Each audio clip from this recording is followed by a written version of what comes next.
Hi hello నమస్తే welcome to our channel. ఆంధ్రప్రదేశ్లో మహాశక్తి పథకం కింద ఫ్రీ ఆర్టీసీ ట్రావెల్స్ ఇవ్వబోతున్నారు నారా చంద్రబాబు నాయుడు గారు. ఈ పథకం ఆంధ్రప్రదేశ్లో ఇంప్లిమెంట్ చేస్తే ఎలా ఉంటుంది? ఏ బాగుంటుంది, బి బాగోదు. మీ ఒపీనియన్ అయితే కామెంట్ చేయండి. మనం అయితే వెళ్ళి పబ్లిక్ని కూడా కనుక్కొని తెలుసుకుందాం. నమస్కారం అండి. నమస్కారం. మీ పేరు? సత్యం. సత్యం గారు, ఇప్పుడు ఆంధ్రాలో కూడా ఫ్రీ బస్ పెడతా అంటున్నారు. మరి ఇక్కడ మీరు ఆల్రెడీ ఇబ్బందులు పడుతున్నారు, అవి చూసారు కదా. మరి ఆంధ్రాలో పరిస్థితి ఏంటంటారు? మరి ఇక్కడ పెట్టారు కదా, ఏం పరిస్థితి చూసి అక్కడ ఎందుకు పెడుతుండొచ్చు వాళ్ళు? ఇక్కడేం చక్కగా చేశారు, అక్కడేం చక్కగా చేస్తారండి వాళ్ళు? చెప్పండి. మాకైతే ఇక్కడ ప్రాబ్లం ఎంత అవుతుంది ఆటోల కొరకు. మొత్తం ఫ్రీ బస్సు పెట్టేసి మొత్తం ఇలా చేసి మాకేం లేకుండా చేసిండ్రు. మా పుట్ట విన కొడుతుండ్రు కదా. అక్కడ కూడా వాళ్ళు చేస్తున్నారు. వాళ్ళ మా లాంటి వాళ్ళు కూడా అక్కడ ఉంటుంది, ఆటోలు ఉంటారు కదా, వాళ్ళు కూడా పుట్ట విన కొట్టిని వాళ్ళు చూస్తుండ్రు. వాళ్ళ రాజకీయాలండి, వాళ్ళకి తోచినట్టు చేస్తుండ్రు. మాకేం తెలియదు. మేము చేసేది మా కష్టాలేం తప్పవు. మాకు చూస్తలేరు, వాళ్ళు చూసుకుంటుండ్రు. మన మాటలు కూడా పట్టించుకోవట్లేదు. మన మాటలు పట్టించుకోవట్లేదు. ఏం పట్టించుకుంటారు మన మాటలు? వాళ్ళేదో చూసుకుంటారు. మేము గద్దెలేకేం, అదెక్కేం, ఇదెక్కేం, రాజకీయం ఏం చేస్తున్నాం అని వాళ్ళే చూస్తున్నారు, కానీ మా గురించి ఏం చూడట్లేదు వాళ్ళు. అసలు ఎట్లా మరి రోజుకి కానీ నెలకి ఇంట్లో సంపాదనకి పిల్లలకి అలా సరిపోతుంది? ఒక 1000 చేసేవాళ్ళం, ఇప్పుడు 500 కాదు, 400-500 కూడా కావట్లేదు. డీజిల్ పొంగ అది ఇంకా అది పరిస్థితి అయితే అది ఉంది. ఎప్పటి నుంటో చెప్తున్నాం మేము, మాకేదైనా చూడండి సార్ అంటే చూడట్లేదు. ఎవరికి అడగాలి మేము? మస్తు చెప్తుండ్రు, అది ధర్నా చేశారు, అది చేశారు. ధర్నా చేసినా లాభం లేదు. అది వచ్చింది మాకు బాధ. అట్లా ఉందండి. ఆంధ్రాలో ఇప్పుడు ఏడక్కడ తిరుపతి కావాలన్నా తిరుపతిలో ఇటు పరిస్థితి ఏంటో సరే, మాకు ఎక్కడ పెట్టినా మాకైతే కష్టాలు తప్పవు. మా గురించి అయితే పట్టించుకోరు వాళ్ళు. వాళ్ళేదో వాళ్ళ గురించే పట్టించుకుంటూ వాళ్ళ గురించి ఇస్తున్నారు, కానీ మీరు కూడా మీడియా వాళ్ళు మా గురించి చెప్పుకోరు. చూపించరాగానే మీరు మా గురించి చెప్పుకోరు, మా అంటే వాళ్ళకి చెప్తారు, కానీ వాళ్ళకి పోయి సారా వాళ్ళ పరిస్థితి. ఇప్పుడు ప్రజా సమస్యలు చూపించగలం, కానీ సీఎం కి నేను చెప్తున్నాను ఉండవా నువ్వెవడు అంటే కదా వచ్చింది. మీకు ఎలా చెప్తారో మాకు కూడా ఎవడు ఆటోడు చెప్పుకొని వాళ్ళు నడుపుతారు అంటారు, కానీ మా పరిస్థితి పట్టించుకోరు సార్ వాళ్ళు. సార్ నమస్కారం అండి. నమస్తే. మీ పేరు? నా పేరు రాంబాబు. రాంబాబు గారు, ఇప్పుడు తెలంగాణ లాగా ఆంధ్రప్రదేశ్ లో కూడా ఆర్టీసీ ట్రావెల్స్ ఫ్రీ అంటున్నారు, ఏమంటారు దాని మీద? మంచిదేనండి. ఎందుకు మంచిది? ఎందుకు మంచిదంటే పేదవారు ఉన్నారు, ఇప్పుడు అన్ని డబ్బులు అన్ని రేట్లు పెరిగిపోయినాయి. ఇప్పుడు తెలంగాణలో చూస్తున్నారు, అక్కడక్కడ కావాలంటున్నారు. ఇప్పుడు ఈ ఆటోలు వరుసగా 10 ఉన్నాయి ఇక్కడే, పొద్దున్న నుంచి 400 కూడా కొట్టలేదు, డీజిల్ పోంగా ఏం లేదంటున్నారు. మరి వాళ్ళ పరిస్థితి ఏంటి? వాళ్ళ పరిస్థితి డిపెండ్ వాళ్ళు ఎట్లా రెంట్ కట్టుకోవాలి, పిల్లల ఫీజులు అవన్నీ ఉంటాయి కదా, మరి ఏంటి వాళ్ళ పరిస్థితి? అంతకుముందు 1000 రూపాయలు కొట్టేవాళ్ళం అంటున్నారు రోజుకి అన్ని పోంగా. మరి ఇప్పుడు 400 అయింది. మరి మా పరిస్థితి ఏంది? మీరు మీడియా వాళ్ళు కూడా వాళ్ళు తీసుకుపోతారు, వాళ్ళు చూడరు, మాకు చేసేది ఏం లేదు అంటున్నారు. అయితే వాళ్ళకి వేరే ఎత్తుక్కోవాల్సిందే తప్పతే. ఎట్లా ఇప్పుడు 20 అంటే 20 ఏళ్ళ నుంచి అదే పని చేస్తున్నారు కదా. కరెక్ట్. మరి అప్పుడు ఎట్లా మంచిది అవుతుంది? అదే నాయకులు నిర్ణయం తీసుకోవాలి కదా, ఇటువంటి వాళ్ళని అడిగి ఒక నిర్ణయం తీసుకోవాలి. వాళ్ళ ఏకతీటిగా ఓట్ల కోసం నిర్ణయం తీసుకున్నప్పుడు మనం ఏం చేయగలం? ఇంకో విషయం ఏంటంటే, జగన్మోహన్ రెడ్డి అందుకు 15,000 ఇచ్చేవాడు ఆటో వాళ్ళకి. 15,000 ఇచ్చి ఫ్రీ బస్ లేదు, డ్యూటీ చేసుకునేవాళ్ళు. ఇప్పుడు ఫ్రీ బస్ ఉంది, వీళ్ళకి ఆటో వాళ్ళకి డబ్బులు ఏం మెన్షన్ చేయాలి మేనిఫెస్టోలో. అప్పుడు ఏంటి పరిస్థితి? కనీసం డబ్బులు ఏం మెన్షన్ చేయాలి ఆటో వాళ్ళకి, ఏది కూడా చెప్పలేదు. ఇప్పుడు వాళ్ళ పరిస్థితి ఏంటి? వాళ్ళ పరిస్థితి ఏం చెప్పాలి అర్థం కాదు. వాళ్ళ పరిస్థితి పాపం ఇబ్బంది. దేశంలో అండి ఫ్రీ బస్ ఇచ్చారు కదా, ఫ్రీ బస్సు అది కొంచెం పరిమితం చేస్తే బాగుంటుంది. లైక్ ఇప్పుడు స్టూడెంట్స్ కానీ, లేదా రోజు ఆఫీస్కి వెళ్ళే వాళ్ళకి కానీ, లేదా ఏమైనా ఎమర్జెన్సీ సర్వీసెస్ ఉన్న లేడీస్కి ఫ్రీ సర్వీసెస్ ఇస్తే పర్వాలేదు. ఏజ్డ్ పర్సన్స్కి, ఓల్డ్ ఏజ్ పర్సన్స్కి, లేదా హాస్పిటల్కి వెళ్తున్న వాళ్ళు కానీ, లేదా జాబ్స్కి వెళ్తున్న వాళ్ళు కానీ, లేదా స్టూడెంట్స్కి కానీ, ఆ విధంగా వాళ్ళకి లిమిట్ చేసి ఇంత చొప్పున వాళ్ళకి పాసెస్ ఇచ్చి అట్లా ఫ్రీ చేస్తే బాగుంటుంది. అందరికీ ఫ్రీ చేయడం వల్ల ఏమైందంటే, ఇప్పుడు జనరల్గా జెంట్స్ ఉన్నారు, వాళ్ళు డబ్బులు పెట్టి టికెట్ తీసుకున్నా కూర్చునే పరిస్థితి లేదు. సో డబ్బులు కట్టి కూడా వాళ్ళు బాధపడతారు. ఇంకోటి, ఈ టైంలో రష్ టైంలో లైక్ దసరా పండుగ కానీ, సంక్రాంతి పెద్ద పండుగ ఆంధ్రాలో. సో ఆ టైంలో ఇటు ఆంధ్ర నుంచి తెలంగాణ వెళ్ళాలన్నా, తెలంగాణ నుంచి ఆంధ్ర రావాలన్నా కూడా ఆ టైంలో సీట్స్ దొరకట్లేదు. ఇంకోటి ఏంటంటే, దానివల్ల ప్రైవేట్ ట్రావెల్స్ వాళ్ళు క్యాష్ చేసుకుంటున్నారు. సో అది తగ్గించాలంటే ఫ్రీ ఇచ్చినా కూడా అది కొంతవరకు లిమిట్లో ఉంటే బాగుంటుందని నా అభిప్రాయం. బాగుంటుంది. ఓకే అండి.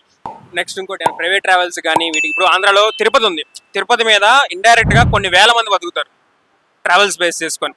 వాళ్ళ పరిస్థితి ఏంటంటారు? క్యాబ్ డ్రైవర్స్ కానీ, లేకపోతే ఇంకోటి ఇప్పుడు అవి ఉన్నంత మాత్రాన ప్రైవేట్ వెహికల్స్ ఎవరు ఎక్కకుండా ఉండట్లేరండి. అది ఎక్కే వాళ్ళు అవి ఎక్కుతున్నారు, అవి పోయే వాళ్ళు అవి పోతున్నారు. ఇక్కడ కూడా స్టాప్ ఏం లేదు. ఇప్పుడు ఇక్కడ హైటెక్ సిటీలో ఉన్నారు చూడండి, వాళ్ళు కంపల్సరీ అసలు పబ్లిక్ ట్రాన్స్పోర్ట్ ఎవరు యూజ్ చేయట్లేదు. దాన్ని వాళ్ళకి కావాల్సింది ఏంటంటే కన్వీనియంట్, వాళ్ళు ఇష్టం వచ్చినట్టుగా పోతూనే ఉన్నారు. దానివల్ల అంటే ఉంటుంది కంపల్సరీ ఎఫెక్ట్ అనేది ఉంటుంది, బట్ కాకపోతే అంతగానే ఎఫెక్ట్ పడదేమనుకుంటున్నాయి ఇటు సైడ్ కానీ వేరే వైపు కానీ. దీనివల్ల ఫ్రీ బస్సు వల్ల ఈ ఎక్కువ జనాలు వచ్చి ఎక్కువ ఇదైపోయి మిగతా వాళ్ళకి ఎక్కడానికి కూడా ఇబ్బంది మాదిరిగా చూస్తా ఉన్నాం చాలా దాకా. ఇక్కడ హైటెక్ సిటీలో అంటే ఓలా ఉంది, ఊబర్ ఉంది. ఇక్కడ హైదరాబాద్ లో రన్ అవుతుంది. అక్కడ విజయవాడలో, గుంటూరు, రాజమండ్రి, కాకినాడ పెద్ద పెద్ద ఏరియాలకు దాన్ని నడవు, ఓలా ఊబర్లు నడవు. వాళ్ళ పరిస్థితి ఏంటంటే అంటే అక్కడ ఇప్పుడు ఈ మధ్య ఇంప్లిమెంట్ అయినాయి కదండి, ఓలా ఊబర్ లేదు ఎక్కడ కూడా లేకుండా లేదు, అంతటా కూడా ఉన్నాయి. ఆల్మోస్ట్ ఇప్పుడు ఆటోలో అవన్నీ రన్ అవుతూనే ఉన్నాయి. వాళ్ళు కావాలంటే బుక్ చేసుకొని వెళ్తా ఉన్నారు. కానీ ఆగదు అనుకుంటున్నాను, ఇది ఫ్రీ బస్ పెట్టినంత మాత్రాన ఆ ట్రాన్స్పోర్టేషన్ అనేది పక్కకు ఉండదు. మీరు ఒకటి గమనిస్తే ఇదివరకు మనకు రైళ్లు ఉన్నా కానీ బస్సులున్నా అంటే గవర్నమెంట్ ఉన్నా కానీ కంపల్సరీ మన వాళ్ళు ప్రైవేట్ ట్రావెల్ యూజ్ చేసేవాళ్ళు. సో అది ఆగలేదు కదా ట్రాన్స్పోర్ట్, మేబీ దానికైతే ఏ ఇబ్బంది ఉండదు. ఉండదు అనుకుంటున్నాను. ఓకే ఓకే ఓకే, థ్యాంక్స్ అన్న. నమస్తే అన్న. నమస్తే అన్న, మీ పేరు? మా పేరు స్వామి. స్వామి గారు, ఇప్పుడు ఆంధ్రాలో కూడా తెలంగాణలో లాగా ఫ్రీ బస్ పెడతా అంటున్నారు, మరి ఏమంటారు దాని మీద? ఫస్ట్ కర్ణాటకలో పెట్టారు, తర్వాత తెలంగాణలో పెట్టారు, తర్వాత ఆంధ్రప్రదేశ్లో పెట్టారు. మైనస్ ఏం కట్టుకోవాలి, పిల్లలు చదువులు ఏం చదువుకోవాలి, మొత్తం ఫ్రీ అనుకుంటా ఆటోలో మొత్తం చాలా కార్యక్రమంలో చాలా మంది చనిపోతున్నారు. ఇట్లా చేస్తే ప్రభుత్వం ఆటోలో కాదు ఆదుకొని ఆ పని చేసుకోవాలి. మరి వేరే పని చేయడానికి ఆయన రాదు కదా మరి. ఏం రాదు కానీ అది గవర్నమెంట్ ఆటోలకు కనిపెట్టాలి, నెలకి ఇంత ఇవ్వాలని. తర్వాత గవర్నమెంట్ లేడీస్ కు ఫ్రీ బస్ చేయాలి. ఆటో వాళ్ళు కాదు, మీరేమంటారు? మేమేమంటాం అయ్యా, కొద్దిగా అంటే డౌన్ ఉంది. ఎందుకంటే ఇప్పుడు ఈ ఓలా వచ్చి ఊబర్ వచ్చేసి వాళ్ళు ఛార్జెస్ తక్కువ ఇస్తున్నారు. ఎందుకంటే 4 కిలోమీటర్లు పోయి బుకింగ్ 1 కిలోమీటర్ 2 కిలోమీటర్లు అనే వరకు ఫ్రీ బస్సు పెడితే కొద్దిగా ఆటోలో వినా భారం పడుతుంది కదా భయ్య ఎట్లయినా.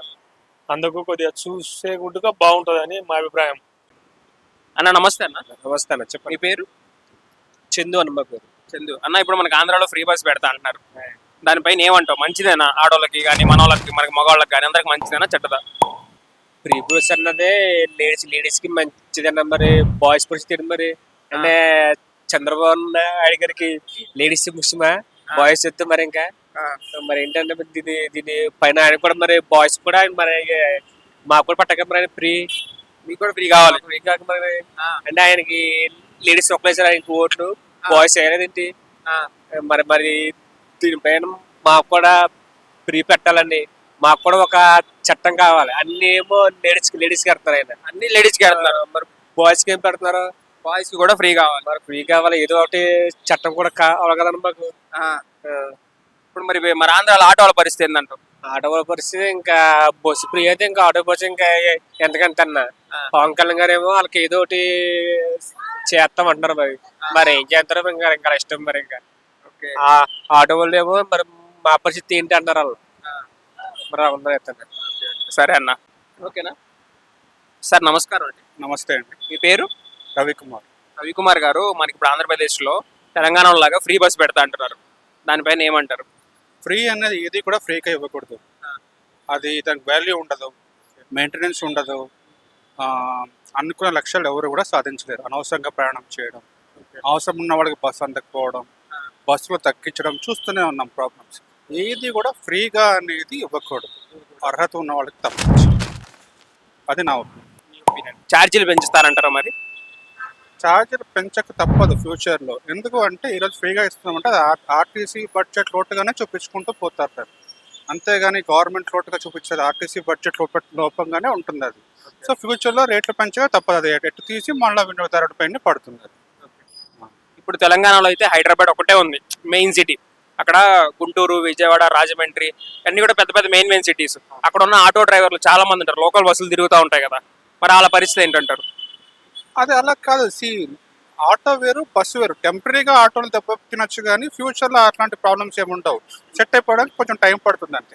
కానీ నేను చెప్పేది ఏంటంటే అనవసరంగా ప్రయాణం చేయడం, నిజంగా బస్సు వెళ్ళాల్సిన వాళ్ళు ఎక్కలేకపోవడం, షార్టేజ్ రావడం, పరీక్షలకు వెళ్ళే వాళ్ళు డిలే అయిపోవడం, ఇలాంటివన్నీ జరుగుతాయి. అది తప్పు. ఆటో వాళ్ళకి ఫ్యూచర్లో అదేమి పెద్ద ఇంపాక్ట్ ఉండదు. అది డిమాండ్ బట్టి కొత్తగా ఆటోలు కొనుక్కోవడం ఫ్యూచర్లో అదైతే బ్యాలెన్స్ అవుట్ అయిపోతుంది నాకు తెలిసి.